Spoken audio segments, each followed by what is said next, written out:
Olá, começa agora o UFSCar Notícia, o programa que traz informações da Universidade Federal de São Carlos. E hoje você vai ver. Professor do Departamento de Medicina da UFSCar traz uma nova análise sobre a pandemia do coronavírus. Nós já estamos no Brasil hoje em níveis muito parecidos com os níveis que nós tivemos em maio, junho e julho. Projeto da UFSCar viabiliza ideias empreendedoras de mães de crianças atendidas na unidade Saúde Escola. 87% dessas mães que a gente conversou não tinham um trabalho formal e 60% delas tinham um interesse muito grande em estar montando o seu modelo de negócio, estar sendo reinserida no mercado de trabalho. O UFSCar vai ofertar 100% das vagas do SISU em 2021. O UFSCar Notícia está no ar. A pandemia do coronavírus continua impactando a rotina de todo mundo e fez com que 2020 fosse um ano muito diferente, né? O professor Bernardino Souto, do Departamento de Medicina da UFSCar, faz agora uma análise atualizada sobre o coronavírus. Desde o começo da pandemia, quem acompanha aqui a TV UFSCar sabe da nossa preocupação em relação à Covid-19. Por isso, sempre a gente traz informações importantes, lembrando sempre sobre a importância da prevenção. E sobre isso a gente conversa agora com o doutor Bernardino Souto, ele que é médico e professor da Universidade Federal de São Carlos. Doutor, muito obrigada pela participação aqui na TV UFSCar mais uma vez. E qual que é o panorama, principalmente em relação a São Carlos, em relação a esse último mês? Pois é, Kelly, a epidemia em São Carlos deu uma piorada nos últimos 15 dias, né? Ela vinha num platô instável de número de novos casos, até com uma queda relativa de mortes entre os meses de outubro e novembro, mas da última semana de novembro para cá, nós testemunhamos um aumento das internações hospitalares, e na primeira semana de dezembro aumentou muito o número de novos casos, e inclusive na primeira semana de dezembro, nós já tivemos 67% do número de mortes que tivemos durante todo o mês de novembro. Então, assim, a epidemia continua fora de controle, né? Ela continua em tendência ascendente no município de São Carlos, mas isso não é só São Carlos, o país inteiro e o estado de São Paulo também estão nesse momento. É o que a gente está chamando de segunda onda, mas, na verdade, é a primeira onda que nem declinou e já está subindo outra vez, né? E nós já estamos no Brasil hoje em níveis muito parecidos com os níveis que nós tivemos em maio, junho e julho, foram níveis bastante altos no pico anterior da epidemia. O que está acontecendo em São Carlos realmente reflete o que está acontecendo em outros municípios, tanto é que o número de leitos em UTI voltou, né, a ser ampliado e muitos com alta taxa de ocupação, né, doutor? Exatamente, a taxa de ocupação entre o último dia do mês de novembro e o primeiro dia, ela teve diferença, ela aumentou, mas a incidência da doença vem retomando a ascendência da curva epidêmica, né? Assim também como no número de mortos. Então, a epidemia está crescente, né? Ela ficou num platô por um tempo, teve uma pequena queda e já começou a crescer novamente. A expectativa que nós temos é que, ao longo dos meses entre dezembro e fevereiro, nós corremos o risco de ter um pico da doença até maior do que foi o que aconteceu em 2020. Pois é, no começo da pandemia, né, a gente lembra que tudo começou lá na Itália, a gente tinha aquelas imagens impactantes da Itália, a situação lá na Europa, né? E agora, novamente, a Europa lança lá o sinal vermelho, dizendo, olha, vivemos aí um momento muito preocupante da Covid-19, eles estão aumentando as medidas de restrição, muitos até cancelando festas de final de ano, cancelando voos durante o Natal e Ano Novo, né? O que a gente pode pegar de aprendizado, né, com o que está acontecendo na Europa nesse momento e transferir aqui para o Brasil? A primeira coisa é o seguinte, é que a pandemia não acabou, pelo contrário, ela está muito forte, com tendência, inclusive, à intensificação nos próximos meses. Nós temos vários exemplos internacionais, esses que você citou. Se eu observar os Estados Unidos, por exemplo, que é um modelo parecidíssimo com o do Brasil, ele teve uma onda, ela começou a cair, fez uma segunda onda mais alta ainda, começou a cair e já está na terceira onda extremamente alta, mais alta que todas as outras. Quer dizer, esse é o nosso prognóstico. É isso que nós estamos na expectativa de que vai acontecer conosco daqui para frente. Especialmente porque ainda nós não adotamos nenhuma medida eficaz no país de combate à pandemia e porque também muitas pessoas estão equivocadamente achando que a epidemia está sob controle, está caindo, e estão negligenciando as medidas preventivas, né? Saindo de casa quando não é necessário, às vezes, deixando de usar máscara, não respeitando distanciamento social, fazendo reuniões familiares e festas, indo para barzinho, quer dizer, essa contingência, não é? Ela aponta para um cenário muito ruim ainda em 2021, e nós já temos esses exemplos internacionais que você está mostrando, que nos anunciam isso, né? Então, nós precisávamos acumular o aprendizado do que aconteceu aqui em 2020, né? E o que vem acontecendo nos outros países, para que nós tomemos medidas bastante eficazes contra essa situação que anuncia que poderá ser, inclusive, pior. Doutor Bernardino, a Rússia, né, já imunizou, já começou a imunização com a Sputnik V, o Reino Unido já com a vacina da Pfizer também começou a imunizar os idosos, né, e aqui no Brasil existe essa expectativa muito grande sobre quando começa essa imunização, né, seja com a Coronavac, seja com a vacina da Pfizer, enfim. Agora, o que não pode é a gente acreditar que neste momento, onde nem todos os testes foram concluídos, né, a vacina pode ser a salvação, porque é importante todo mundo ainda manter os cuidados de prevenção com álcool gel, com máscara, né, com todos os cuidados e distanciamento social também. Exatamente, porque é o seguinte, mesmo que a gente consiga a vacina num prazo mais curto do que o previsto, né, a vacina não significa a solução do problema, né? Porque para que a vacina, de fato, elimine a doença da circulação comunitária, eu tenho que ter aí em torno de 90% ou mais da população vacinada. Dificilmente o Brasil conseguiria fazer isso em menos de um ano depois que a vacina já estiver aprovada e liberada, o que dificilmente acontecerá até o mês de janeiro, né? Então, é muito importante que, mesmo com a vacina já em aplicação na população, o que ainda deve demorar um pouco a acontecer, as pessoas mantenham as medidas preventivas, né? Porque enquanto não tiver 90% ou mais de toda a população vacinada, a epidemia vai continuar agraçando na população e talvez até matando, né? Quando a gente começar a vacinar, e se as primeiras levas de pessoas vacinadas forem as pessoas de maior risco de morte, talvez a gente possa conseguir, num prazo mais curto, um pouco, a redução de mortes pela doença, mas não necessariamente a redução da incidência da doença.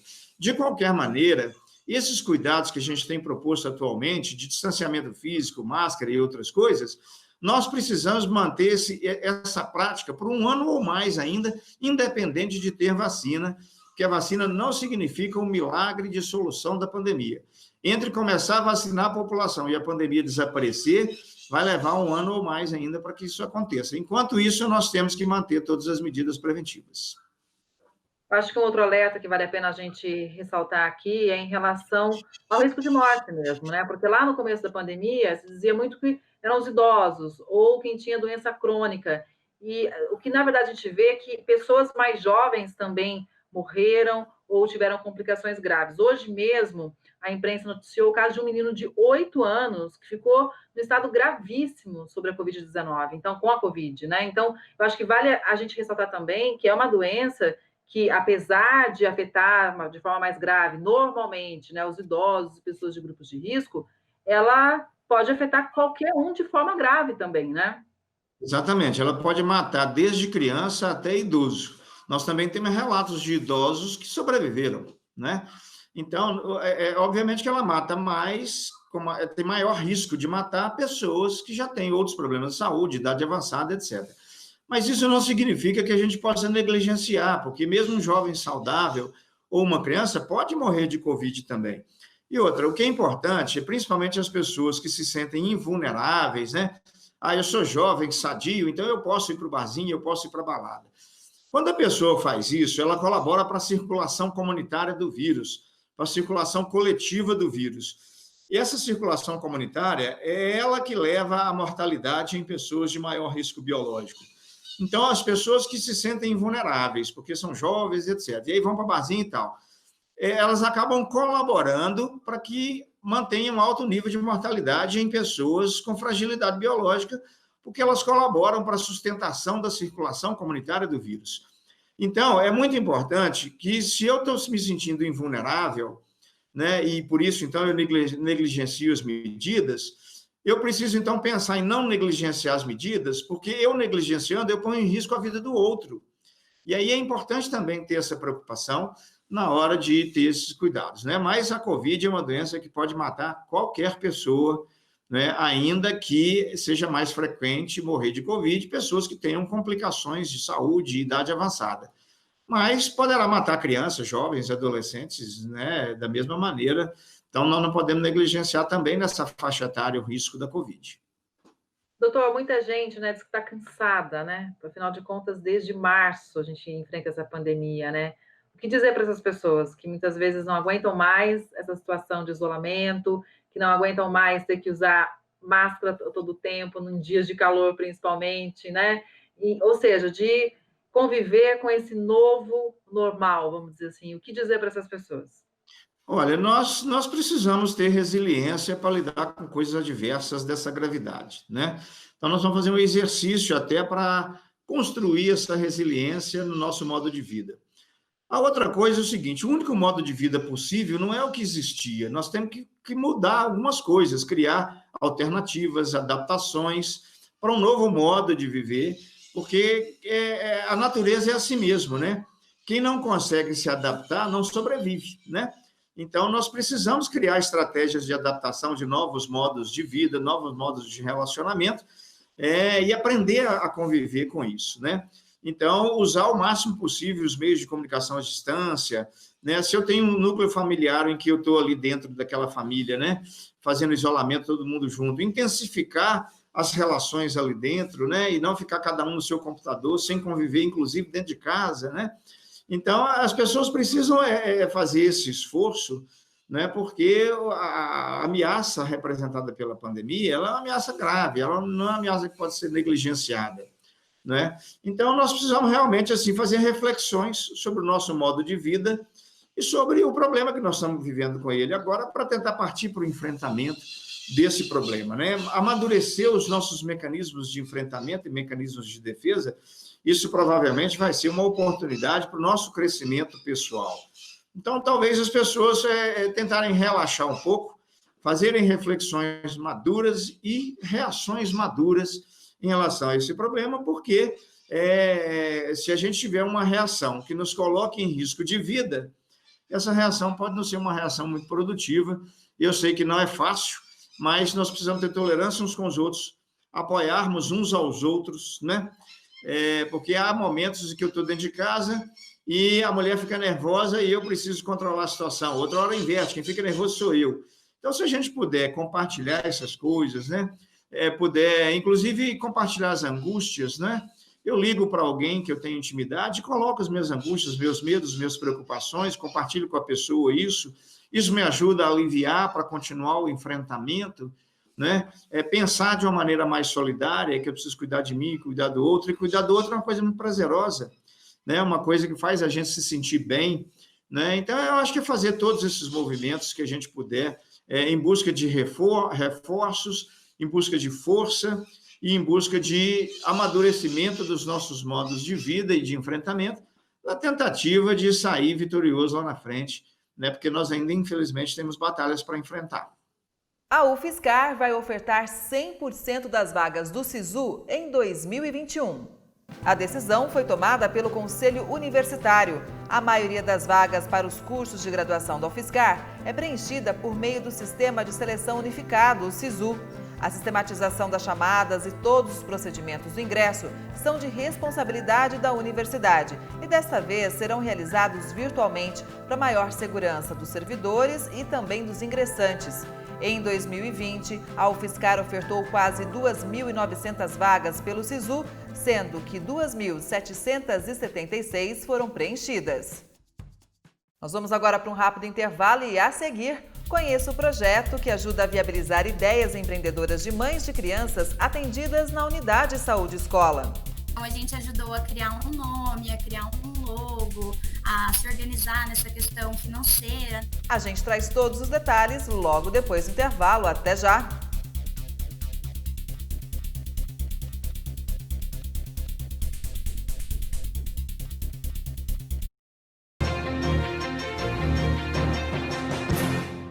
Estamos de volta. Muitas crianças atendidas na unidade de saúde escola da UFSCar têm sérios problemas e, com isso, muitas mães não conseguem trabalhar para ajudar na renda da família. Mas um projeto tem mudado essa realidade.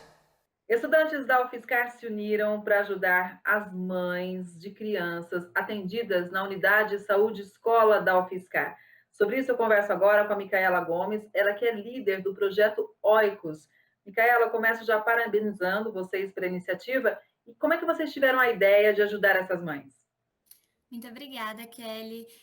O projeto nosso da Enactus, ele começou fazendo uma visita dentro da USE, né, para a gente entender melhor como funcionava, como era o tratamento com essas mães que tinham que levar os seus filhos nos atendimentos da fisioterapia e da terapia ocupacional. E a gente fez uma conversa com elas, tipo uma entrevista para entender quais eram as vontades delas. E a gente entendeu que 87% dessas mães que a gente conversou não tinham um trabalho formal e 60% delas tinham um interesse muito grande em estar montando o seu modelo de negócio, estar sendo reinserida no mercado de trabalho. E a partir disso, a gente começou a passar capacitações técnicas para elas, de acordo com seus interesses, que a maioria era de culinária. Então, cursos de brigadeiro gourmet, de como aprender a fazer um alfajor, e também entramos com a parte de capacitação administrativa, para entender como desenvolver o seu modelo de negócio e como está levando ele adiante e fazendo sucesso. A gente lembra, né, que esse 87% das mães que não têm um trabalho, muitas vezes é porque elas têm que cuidar das crianças durante o dia, são crianças que precisam de muitos cuidados, então essa iniciativa realmente faz toda a diferença. E antes da pandemia, toda essa capacitação era oferecida de forma presencial. Exatamente. Nos momentos em que seus filhos estavam tendo as sessões de fisioterapia e terapia ocupacional, as mães costumavam ficar sem fazer nada, apenas esperando. E a gente começou a atuar nesses momentos de espera. Então, enquanto elas tecnicamente não fariam nada, a gente começou a aplicar essas capacitações para elas.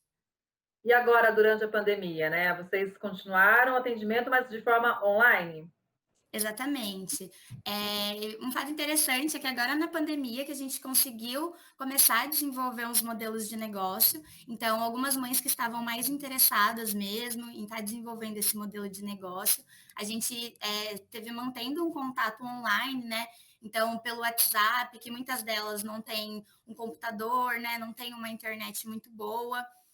Então, pelo WhatsApp a gente ia conversando, ia fazendo algumas ligações e ia desenvolvendo todo o modelo de negócio delas. Então, a gente ajudou a criar um nome, a criar um logo, a se organizar nessa questão financeira, né? Entender quanto que está entrando, quanto está saindo, se está tendo lucro, toda essa parte, assim, para estar inserindo mesmo esse modelo de negócio delas no mercado. Inclusive durante a pandemia, né? E qual que foi o impacto que vocês sentiram nessas mães, nessas donas de casa? Um impacto muito grande, né? Acredito que não seja tanto financeiro, não só financeiro, porque elas veem que elas são capazes de estar desenvolvendo uma coisa que é grande, assim, que é importante para elas e que vai estar ajudando na sua renda pessoal, né? Ajudando com a sua família. E financeiramente a gente teve um retorno muito bom também. Um exemplo do Tortas da Belly, que foi a Caroline Serafim, que desenvolveu, atendida pela USE, né? Que ela conseguiu, em 3 meses, R$ 3.000 de receita líquida. Então, é um valor muito significativo, né, para ela, considerando que apenas o pai da família que consegue trabalhar, a mãe tem mais que ficar em casa, ela vê que ela consegue ter esse dinheirinho dela, é sensacional. Com certeza, né? Bom, quem é de fora da universidade, muitas vezes só acha que tem, né? O ensino, que é muito importante, a pesquisa, que desenvolve novas tecnologias, enfim, mas desconhece os projetos de extensão. Projetos de extensão são como esse, né? Que atuam diretamente na sociedade, que fazem a diferença nas vidas das pessoas, mas de forma direta mesmo, pessoas da comunidade. Então, o Oikos, ele é um projeto de extensão, né? Isso, exatamente. É um projeto dentro da Enactus. Ô, Micaela, conta para mim, né? Como é que para você que cursa educação física na UFSCar, poder estar empoderando mulheres, né? Incentivando o empreendedorismo, sendo ainda estudante da universidade, ou seja, você já está ajudando a fazer a diferença e ainda nem chegou ao mercado. É muito gratificante, né? Porque antes de eu entrar nesse projeto de extensão, eu sentia que eu ficava muito presa só dentro do curso, não tinha muito contato com coisas diferentes fora da minha bolha social, né? Então, a partir do momento que eu entrei no projeto, eu comecei a trabalhar com pessoas que têm problemas de verdade, que precisam dessa nossa ajuda, que querem conhecimento, que querem alcançar alguma coisa diferente na vida. E saber que eu, como participante desse projeto, posso ajudar, posso fazer essa pessoa realmente alcançar isso que ela quer, é muito gratificante. O Fiscar Notícia de hoje vai ficando por aqui, mas você sabe que a gente sempre quer saber a sua opinião sobre o programa, então fale com a gente acessando TV UFSCar no Facebook. Obrigada pela audiência e até o próximo UFSCar Notícia.